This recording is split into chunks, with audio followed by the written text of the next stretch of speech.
Shiva Purana episode number 1కు స్వాగతం. మీ అందరికీ మార్కండేయుని కథ తెలుసు కదా. పూర్వం ఒకసారి మార్కండేయునికి శివలీలలు, శివుని మహత్యం గురించి తెలుసుకోవాలి అనిపించిందట. ఎవరిని అడగాలి అని చాలాసేపు ఆలోచించాడు. చివరికి సత్యలోకానికి బయలుదేరాడు. అక్కడ ఎవరుంటారో తెలుసు కదా. సృష్టికర్త బ్రహ్మదేవుడుంటాడు. ఆయన దగ్గరకు వెళ్ళి శివలీలల గురించి తనకు చెప్పమని అడిగాడు.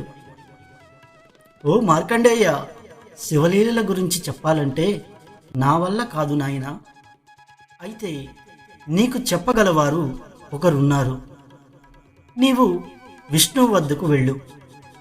మహావిష్ణువు నీకు అన్ని విషయాలు చెబుతారు అని సమాధానమిచ్చాడు. మార్కండేయుడు క్షణం ఆలస్యం చేయకుండా వైకుంఠానికి బయలుదేరాడు. మార్కండేయుడు వచ్చిన విషయాన్ని తెలుసుకొని శ్రీ మహావిష్ణువు ఇలా అంటున్నాడు. మార్కండేయ, శివుని లీలలు అనంతం. అవి చెప్పడం ఇతరులకు సాధ్యం కాదు.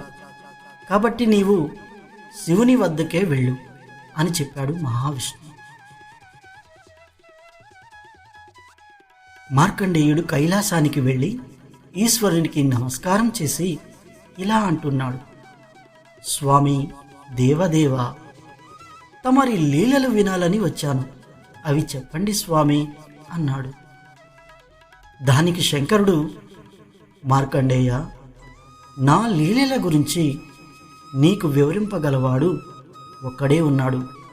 అతడే నందీశ్వరుడు.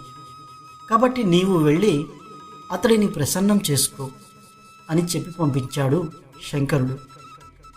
తరువాయి భాగం ఎపిసోడ్ 2లో తెలుసుకుందాం. ఓం నమః శివాయ.